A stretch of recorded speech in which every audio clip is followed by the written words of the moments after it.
겠습니다. 예수께서 즉시 제자들을 재촉하사 자기가 무리를 보내는 동안에 배를 타고 앞서 건너편으로 가게 하시고 무리를 보낸 후에 기도하러 따로 산에 올라가시니라.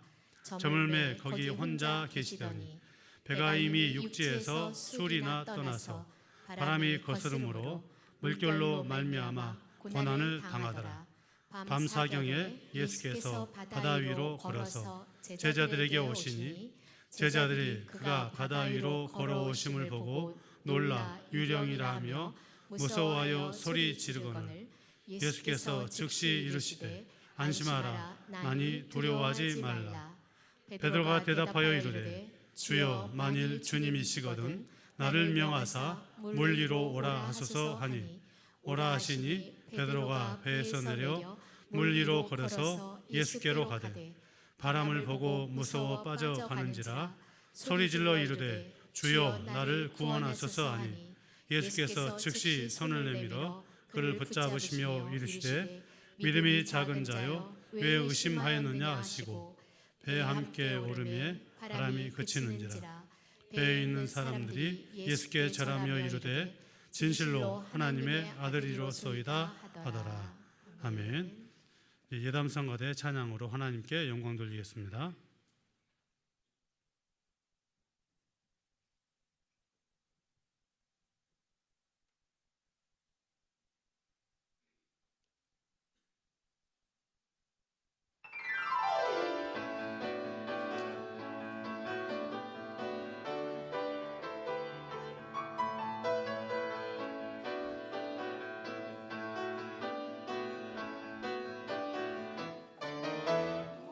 나무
교회 새로 나오신 분 계십니다.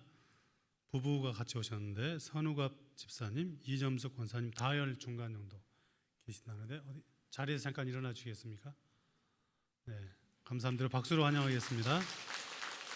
그리고 김송자 권사님이 전도하신 전복화님 가열 앞쪽, 네, 자리에 잠깐 일어나 주시고요. 고맙습니다. 김경미 집사님이 인도하신 김시은님, 자리에 잠깐 일어나 주시겠습니까? 네, 고맙습니다. 잠깐 기도하겠습니다. 하나님 아버지, 하나님께서 기뻐하시는 날, 하나님이 영광 받으시는 날, 예배의 자리에 귀한 분들을 보내주셔서 함께 인사할 수 있도록 도와주시니 감사합니다. 이곳에 이렇게 이름을 적은 우리 김시은님, 또 선우갑 집사님, 이점수 권사님, 전복화님을 기억하시고 저들의 삶이 하나님 은혜 가운데 날마다 풍성하여 주고 또한 주님의 시연을 드나들며 믿음에 성장하게 하시고 하나님의 영광을 드러내는 복된 삶을 살게 하여 주옵소서. 하나님 아버지, 우리에게 날마다 일용할 양식을 주시고 또 필요한 것들을 공급하사 부족함이 없이 살게 하시니 감사합니다. 우리가 무엇이기에 이처럼 사랑하시고 구원하여 은혜를 주시는지 이 시간 하나님께로부터 받은 것으로 주신 은혜에 감사하며 정성껏 예물을 봉헌합니다. 이 예물을 받으시고 차고 넘치고 흔들어 마음껏 복을 주시기를 바랍니다. 결실의 계절을 맺은 농부들에게 땀의 풍성한 열매가 맺혀지게 하시고 기도하며 이끌어가는 사업장과 직장마다 복의 복이 넘치게 하여 주시옵소서. 드린 예물이 하나님의 나라와 영광을 위하여 선하게 사용되게 하시고 주님의 몸된 교회가 재정적으로도 든든하여 하나님의 나라와 영광을 위해서 복되게 쓰임받게 하여 주시옵소서. 복된 주일 예배를 위해서 하나님의 영광을 위해서 수고하는 많은 손길들이 있습니다. 하나님 아버지, 그 손길을 기쁘게 받아 주시옵소서. 찬양으로 영광 돌린 이 성가대와 찬양팀의 찬양을 받으시고 강단의 꽃을 드린 손길을 받아 주시옵소서. 이 시간 다음 세대의 귀한 영혼들 끌어안고 헌신하며 기도하고 말씀으로 사랑으로 섬기는 교사들의 그 아름다운 섬김도 받아 주시기를 원합니다. 무더위 가운데 주방에서 또한 차량으로 주차 안내로 예배 안내로 방송실에서 재정부에서 수고하는 모든 손길들 또한 보이지 않는 모든 곳에서 하나님 영광을 위해서 수고하는 모든 손길이 오직 하나님이 기뻐하시는 섬김이 되게 하여 주시옵소서. 사랑하는 우리 부모님들의 건강을 지켜주시고 믿음을 붙들어 주시고 매일도 행복한 삶을 살게 하여 주옵소서. 우리의 자녀들이 거룩하고 순결하게 하여 주옵소서. 멀리 타지에 있는 우리의 가족들과 자녀손들이 항상 평안의 복을 누리게 하여 주시옵소서. 이 시간 주님의 말씀을 주시니 감사합니다. 귀한 말씀을 믿음으로 받사오니 하나님 우리의 마음을 부드럽게 하시고 말씀의 열매가 풍성히 맺혀지게 하여 주시옵소서. 부족하고 허물 많은 종을 은혜로 붙잡아 주셔서 주님의 거룩한 말씀을 바르게 전할 수 있도록 도와주시옵소서. 예수님의 이름으로 기도하옵나이다. 아멘. 할렐루야. 복된 주일입니다. 하나님의 크신 은혜가 이 주일 예배의 자리에 나온 우리 모두 가운데 풍성하게 넘치기를 주님의 이름으로 축복합니다. 예수 믿는 우리에게 삶의 위기가 없었으면 참 좋겠습니다. 그러나 우리가 늘 경험하고 어쩌면 지금도 경험하고 계시겠지만 우리 인생의 위기란 결코 사라지지 않는 것 같습니다. 그 삶의 위기들이 우리에게 오죠. 문제는 그 삶의 위기가 지날만 하면 끝난 것 같으면 또 몰려올 때가 있고 어떤 경우에는 비슷한 문제들이 비슷한 위기들이 우리 앞에 놓여 우리로 하여금 무너지고 힘들게 하고 때로는 그 문제 가운데 함몰되게 하는 것도 종종 발견하게 됩니다. 왜 우리에게 이런 위기가 닥칠까? 사실 이것을 알기는 매우 어려운 것 같습니다. 성경을 통해서 기본적인 원리는 찾을 수 있겠지만 개개인적으로 삶의 위기를 찾아가는 것은 그 원인을 캐묻는 것은 어쩌면 무모하다 싶고 그런 무모함을 알기 때문에 누군가의 위기에 대해서도 우리가 함부로 평가하고 판단하고 말하는 것도 조심스러운 것이죠. 그러나 이런 삶의 위기를 주시는 하나님의 어떤 뜻은 분명합니다.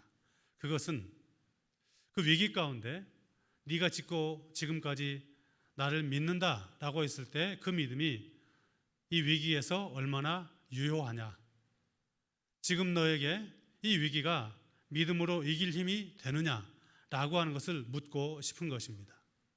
그러니 우리가 인생을 살아가면서 삶의 위기가 몰려오고 답답함이 몰려오고 알 수 없는 일들이 몰려오면 그때 우리는 다시 믿음을 점검하는 것입니다.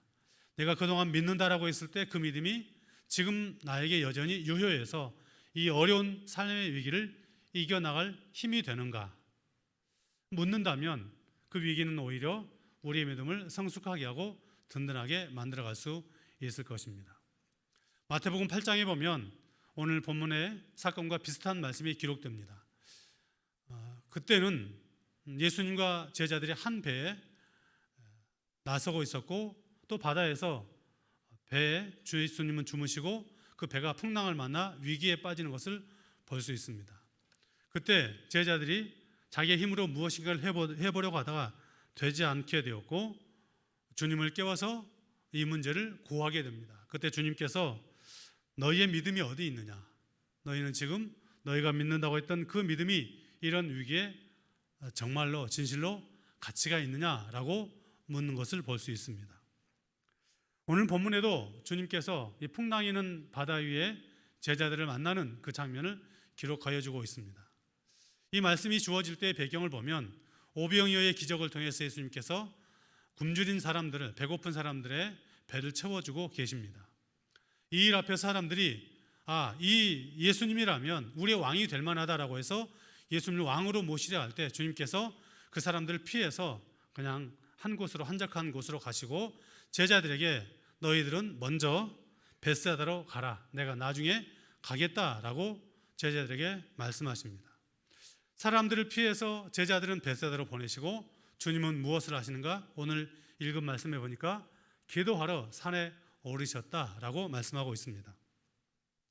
벳사다라는 동네는 갈릴리 호수를 여러분 보시면, 갈릴리 호수가 있다면 이스라엘 지도의 갈릴리 호수에서 예수님께서 주로 활동했던 지역이 갈릴리 호수의 서쪽 지역이었고 벳사다는 동쪽 지역입니다. 그러니까 제자들을 보내실 때 배를 타고 가게 하셨고 제자들만 홀로 보내시고, 제자들만 따로 보내시고 예수님은 홀로 그 곳에 산적한 곳으로 가서 산에 기도하시는 예수님의 모습을 보면 예수님께서 무엇인가 어떤 의도를 가지고 지금 이런 일들을 행하고 계시다라고 하는 것을 금방 알 수가 있습니다. 제자들은 예수님께서 벳사다로 가라라고 하시는 그 말씀에 순종해서 배를 저어 바다를 향해 나가고 목적지를 향해 나가게 됩니다. 그런데 순종하여 나간 그 발걸음에 그 배에 거대한 풍랑이 몰려오게 되죠. 어찌할 바를 모르고 목적지를 잃어버리고 풍랑 앞에 죽음의 위기가 그들 가운데 닥쳐오는 것입니다. 우리는 어쩌면 우리의 어떤 순수한 마음일 수 있겠지만 내가 믿음으로 살고 하나님을 신실하게 붙들고 살아가면 이런 인생의 위기가 몰려오지 않을 것이고 오려고 했던 것도 피해갈 것이고 왔다 가다 잠시 있다 스쳐 지나갈 것으로 생각하는 것 같지만 그러나 오늘 본문에 보면 예수님의 말씀에 순종한 제자들에게도 죽음의 문턱 가운데 다다를 만한 그런 인생의 위기, 삶의 위기가 있었다는 것을 보여주고 우리 역시도 주의 말씀에 순종해 살아가는 것이 당연한 것이지만 그 삶에도 위기는 언제든지 몰려올 수 있음을 말씀하고 있습니다. 두려움 가운데 죽을 것 같구나, 어떻게 하면 좋을까, 목적지도 잃어버리고 갈 곳도 잃어버리고 방향도 잃어버린 그들에게 갑자기 이상한 물체가 바다 위에 보이는 것입니다. 제자들의 마음에 그것은 분명히 유령처럼 보였죠. 그래서 외칩니다. 유령이다. 그때 주님께서 무엇이라고 말씀하십니까? 안심하라, 나니 두려워하지 말라. 저는 이 말씀을 대학교 때 읽으면서 너무 큰 은혜를 받았던 것 같습니다.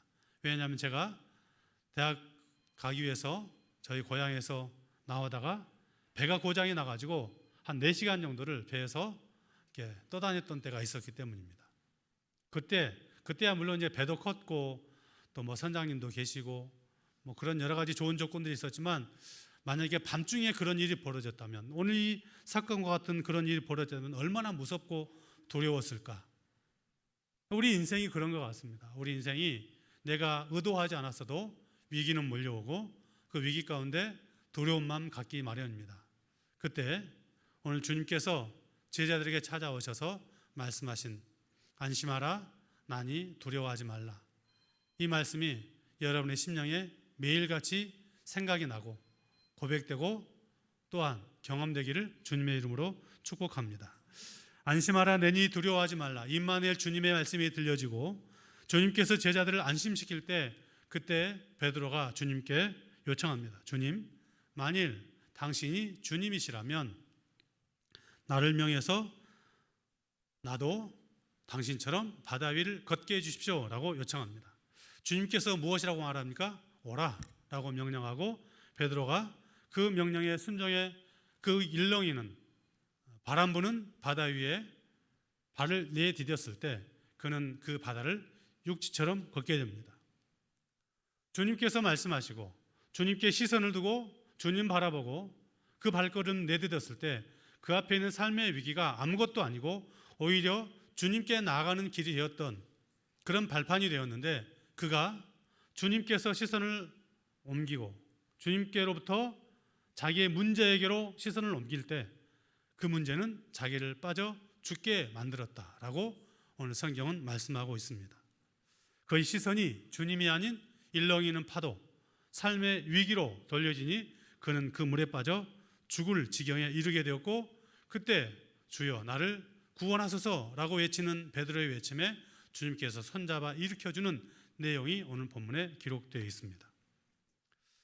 주님은 오늘 이 사건을 통해서 우리에게 말씀하고 싶은 것이 있습니다. 그것은 무엇이냐면 믿음이란 무엇인가?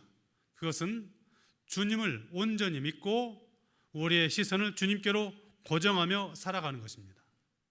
많은 사람들이 믿음을 자꾸 자기 자신의 어떤 신념, 확신 이렇게 생각하며 살아가는 것 같습니다.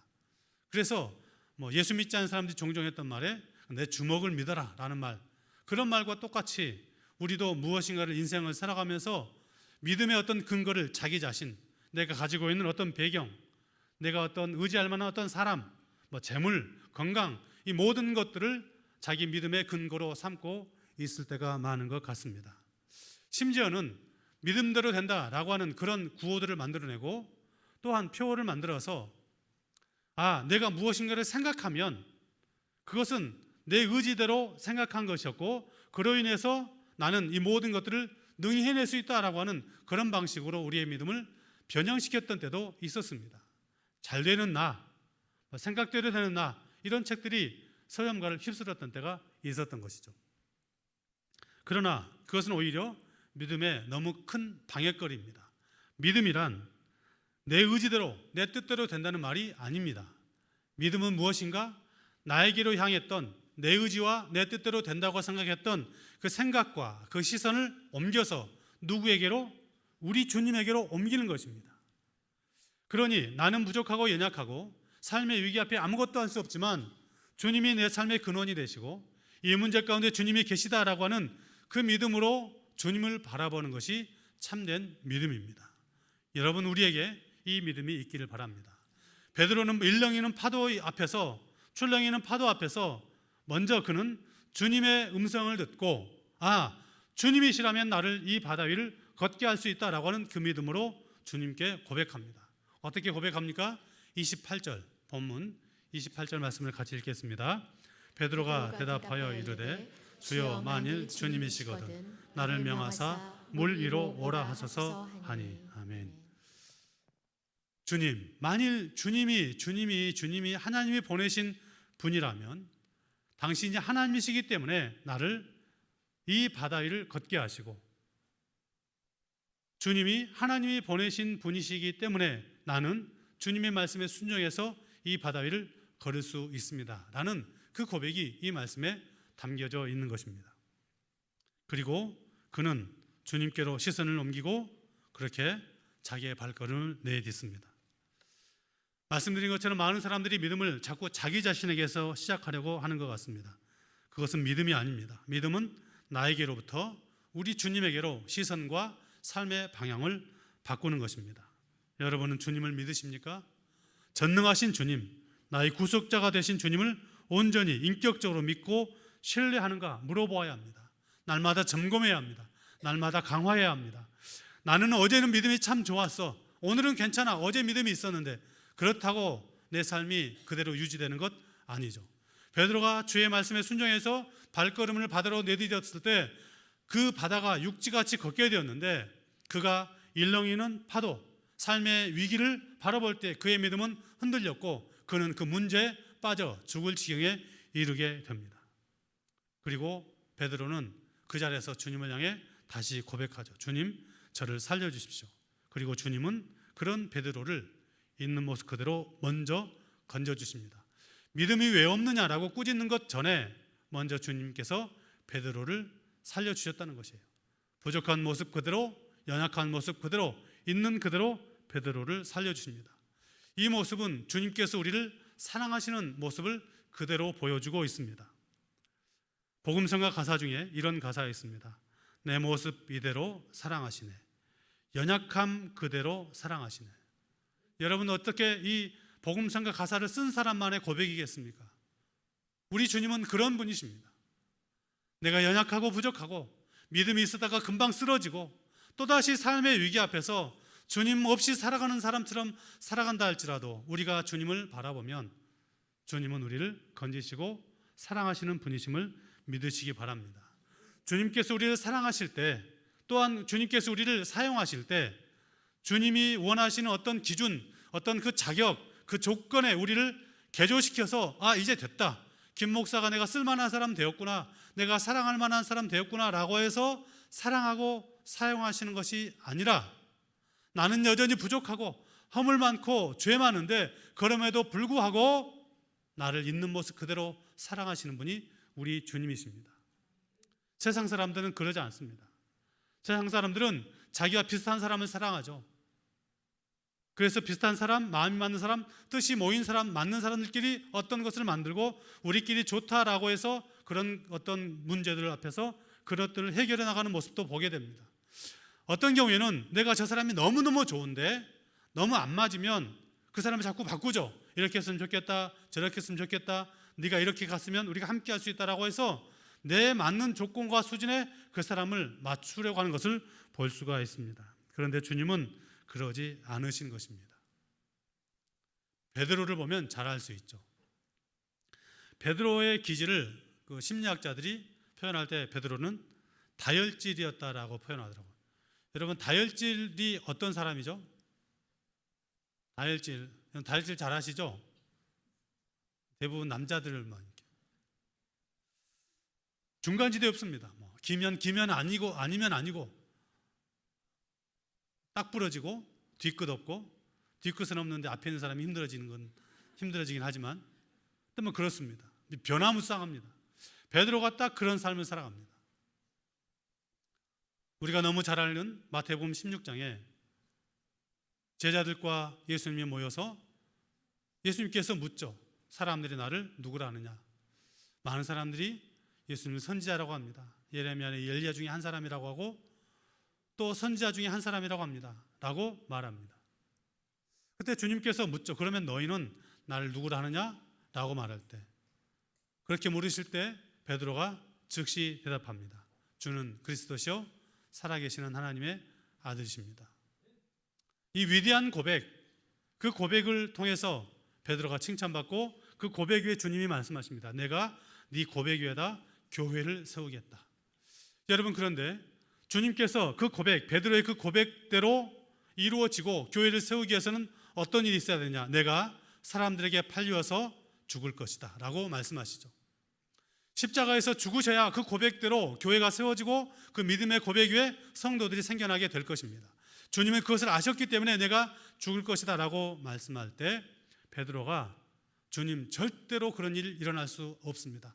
아니, 어떻게 주님이 죽습니까? 라고 해서 예수님의 그 구원 사역을 방해하는 사람이 누구입니까? 바로 베드로였습니다.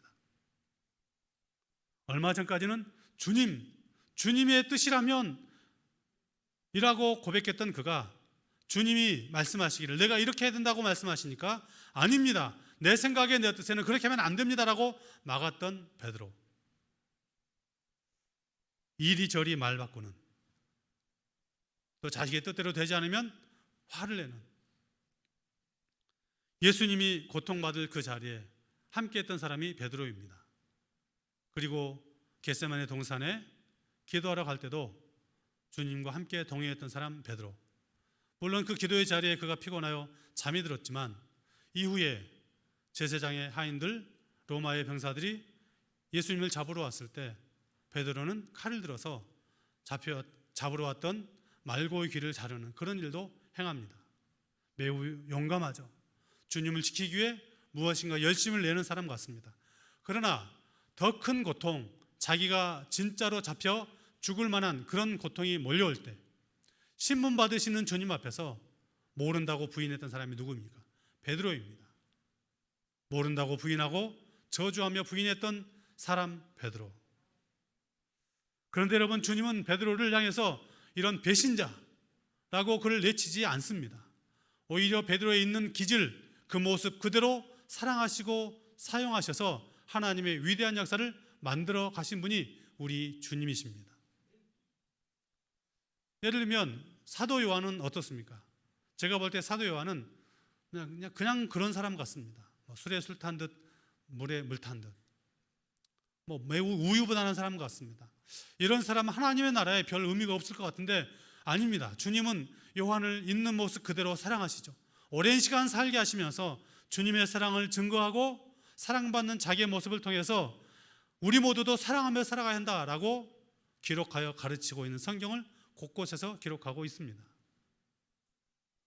바울 사도를 보십시오. 바울은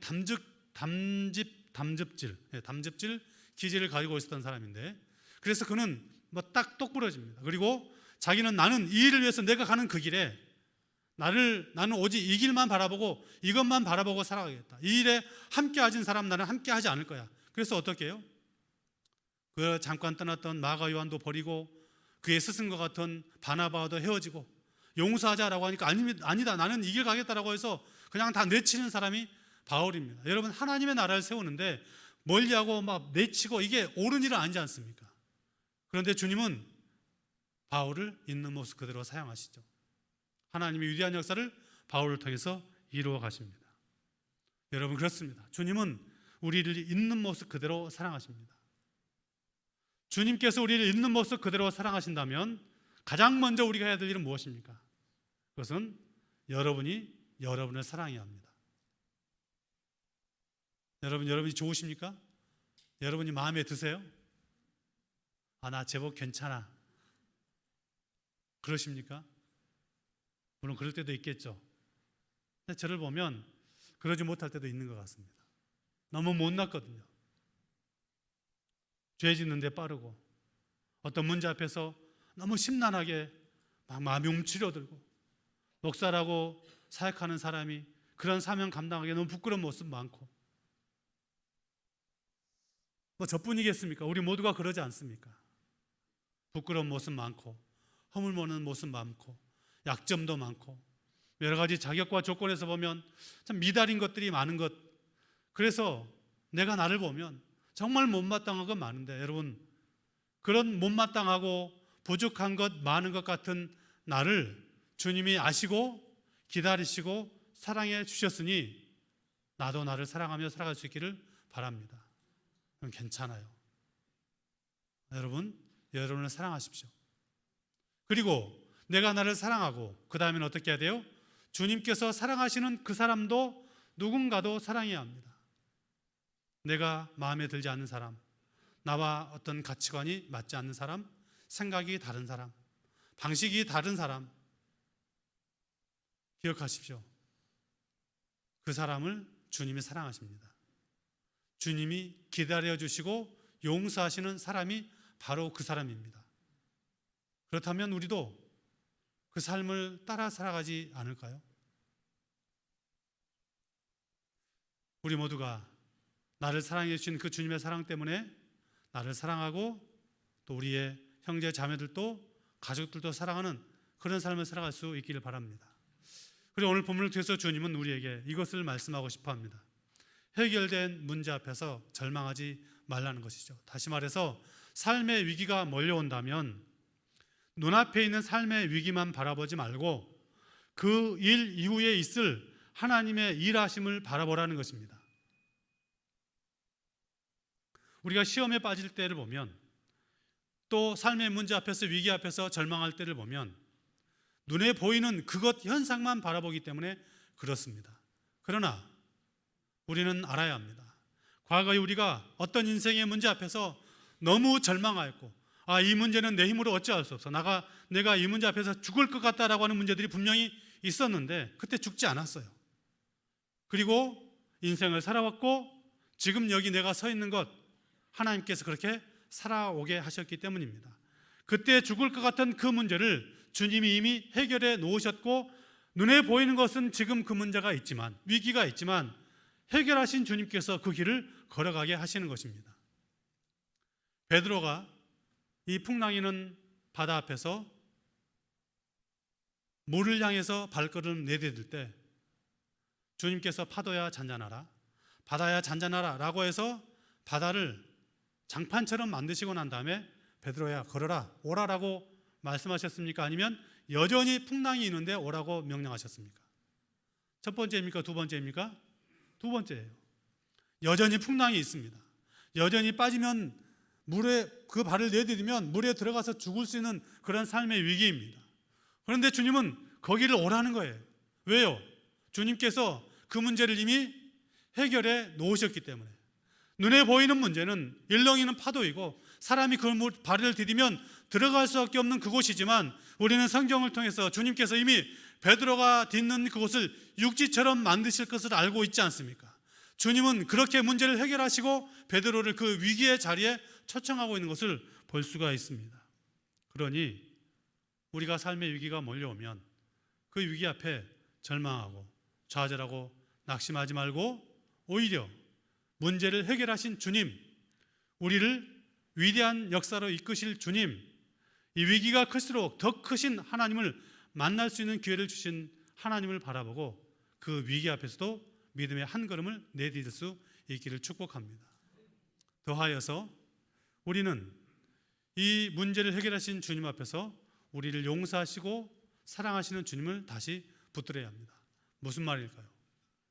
우리는 성경을 통해서 우리의 죄를 용서하시는 주님을 듣습니다.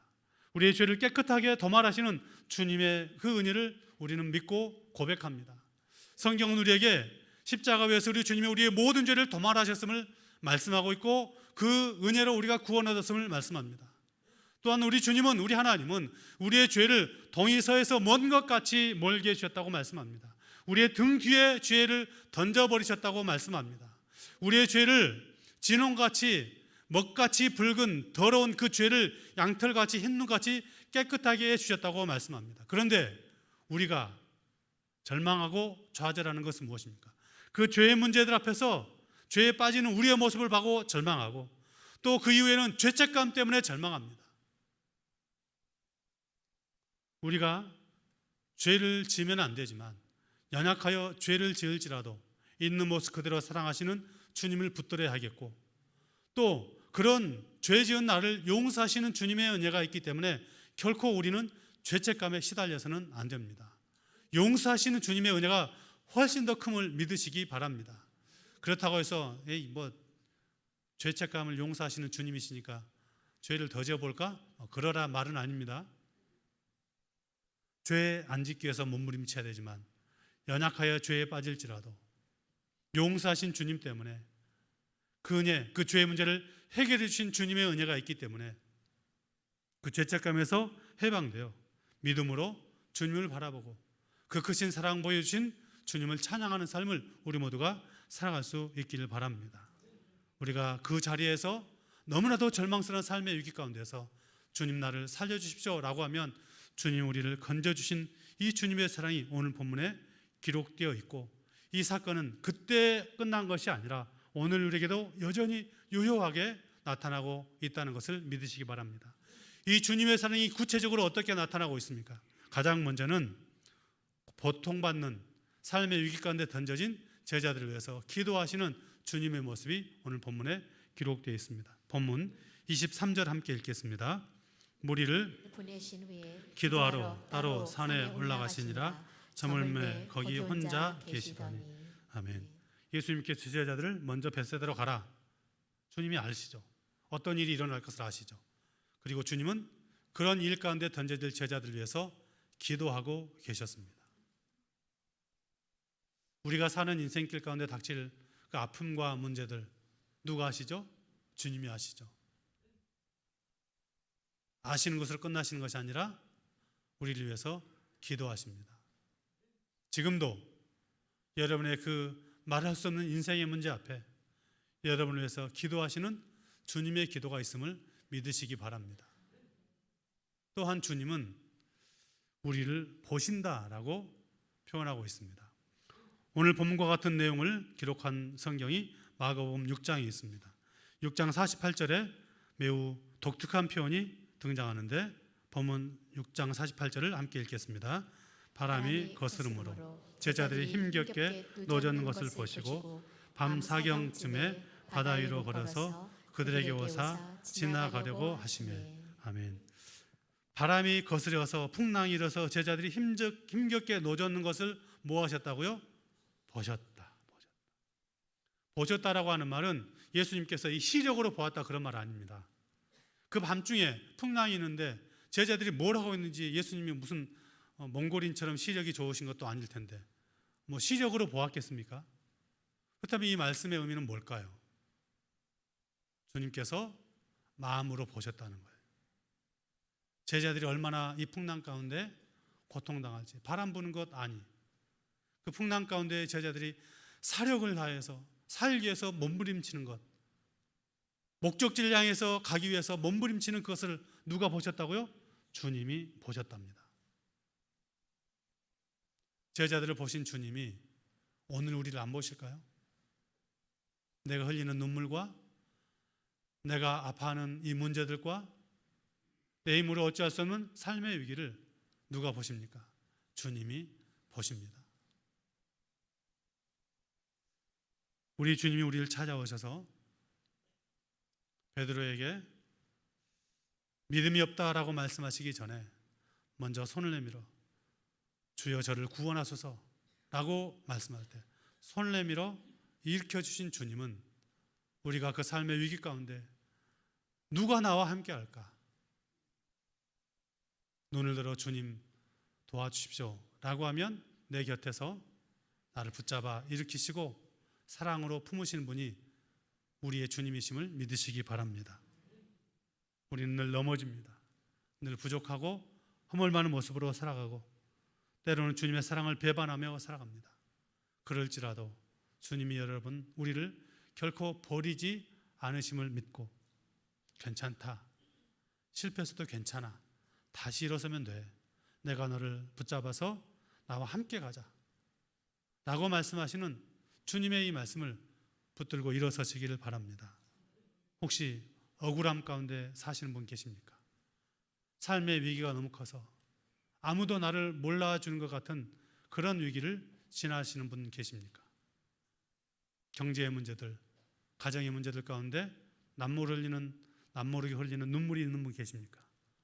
주님을 향해서 주님 저를 도와주십시오 라고 기도하시고 그럴 때 주님께서 바로 여러분의 손을 붙잡아서 일으켜서 이 한 주도 믿음으로 살아가는 여러분에게 승리를 부어주시는 주님의 은혜가 날마다 넘쳐나기를 주님의 이름으로 축복합니다. 함께 기도하시겠습니다. 기도할 때 하나님, 세상의 여러 가지 삶의 위기 가운데 우리의 믿음을 다시 점검하고 나에게로 향했던 시선을 주님께 맞추게 하옵소서. 문제를 바라보지 않게 하시고 주님을 바라보게 하시고 그 일들 가운데서 나를 여전히 사랑하고 계시고 나를 위해서 기도하고 계시고 우리를 붙드시는 주님을 바라보며 살게 하여 주옵소서라고 기도하시고 아픔에 손을 얹고 또한 우리 함께 나라와 민족을 위해서 세계 열방의 전쟁과 기근과 가난 가운데 주의 은혜와 긍휼이 있기를 위해서 다 같이 말씀을 생각하고 주여 한번 부르시고 기도하시겠습니다. 주여, 하나님 아버지, 하나님 은혜와 사랑을 감사합니다. 우리가 인생을 살아가면서 수없이 닥치는 삶의 위기가 몰려옵니다. 내 힘으로 어찌할 수 없는 일들, 그 일들 앞에서 절망하고 좌절할 수밖에 없는 일들이 나에게 몰려오고 그 일들 앞에서 낙마하고 하나님 어찌하면 좋습니까? 그 아버지 내 힘으로 어찌할 수 없는 문제들이 나에게 몰려와서 눈물을 흘리며 좌절할 수밖에 없는 일들 가운데 아버지 하나님 간절히 기도하는 것은 아버지 그 문제들 가운데 함께 하시는 그 문제보다 크신 주님을 바라보게 하시고 우리 시선이 오직 주님께 있게 하여 주시옵소서. 믿음으로 주님을 바라보며 믿음으로 한 걸음을 내딛게 하여 주시고, 그래서 삶의 위기가 우리가 오직 더 주님께 가까이 나가는 그런 기회가 될 수 있도록 은혜를 더하여 주시기를 원합니다. 삶의 위기 앞에 함몰되어 아버지 허우적거리고 살아갈지라도 다시 주님을 향해 손을 내밀게 하시고, 주님 나를 도와주시자라고 기도하게 하시고, 그럴 때 우리 손을 붙잡아서 일으켜주시고 건져주시고, 아버지 다시 주 앞에 살아갈 수 있도록 힘과 능력을 더하여 주시옵소서. 하나님 아버지, 우리를 사랑하시는 하나님 감사합니다. 아버지, 남모르는 눈물 가운데 절망한 자들 가운데 오한의 일들 가운데 오직 주님을 바라보게 살게 하시고, 하나님의 도우심과 능력 가운데 살아가는 우리 모두 될 수 있도록 은혜를 베풀어 주시옵소서. 아픈 위를 끌어안고 기도합나니 거룩하신 아버지 하나님, 성령의 능력으로 만져주셔서 강건케 하시고 치료 은혜를 부어주시옵소서. 이 나라의 민족을 주께서 긍휼히 주시고, 아버지 전쟁과 기근과 가난과 고난이 가득한 이 땅 가운데 하나님은 긍휼을 베풀어 주셔서 자유와 평화가 있게 하시고, 전쟁과 기근이 거치게 하시고, 고난 당한 이들에게 위로와 하늘의 소망을 덧입혀 주시기를 간절히 원합니다. 하나님 아버지께서 오늘도 우리가 내어주시고 이 한 주도 주님 주신 은혜로 감격하며 살아갈 수 있도록 성령으로 충만케 하여 주시옵소서.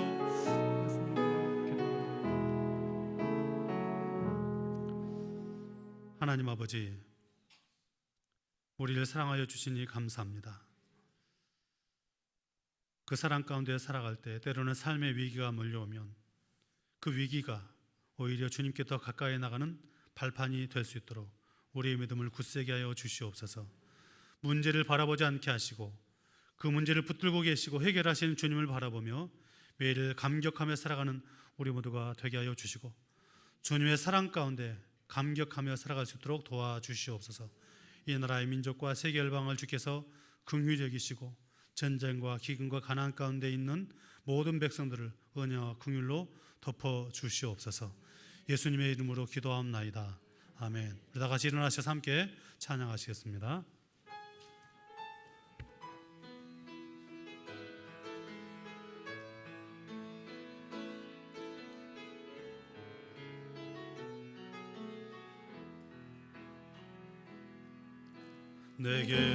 내게로부터는 일들로 주를 보기 시작할 때 주의 일을 보겠네. 내 작은 마음 돌이키사 하늘에 꿈꾸게 하네. 주님을 볼 때 모든 시선을 주님께 드리고, 살아계신 하나님을 느낄 때 내 삶은 주의 역사가 되고 하나님이 일하기 시작하네. 성령이 나를 변화시켜, 성령이 나 변화시켜 모든 두려움 사라질 때 주의 일을 보겠네. 황폐한 땅 한가운데서 주님 마음 알게 되리. 주님을 볼 때 모든 시선을 주님께 드리고, 전능하신 하나님을 느낄 세상은 주의 나라가 되고 하나님이 일하기 시작. 모든 시선을 주님께 드리고, 살아계신 하나님을 느낄 때 세상은 주의 나라가 되고 하나님이 일하기 시작하네. 아멘.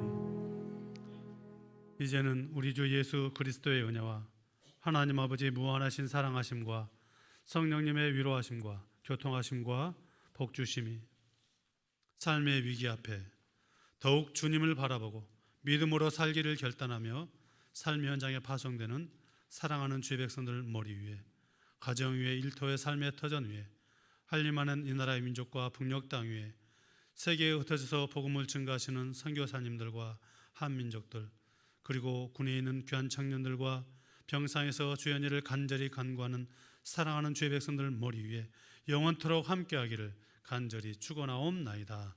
아멘.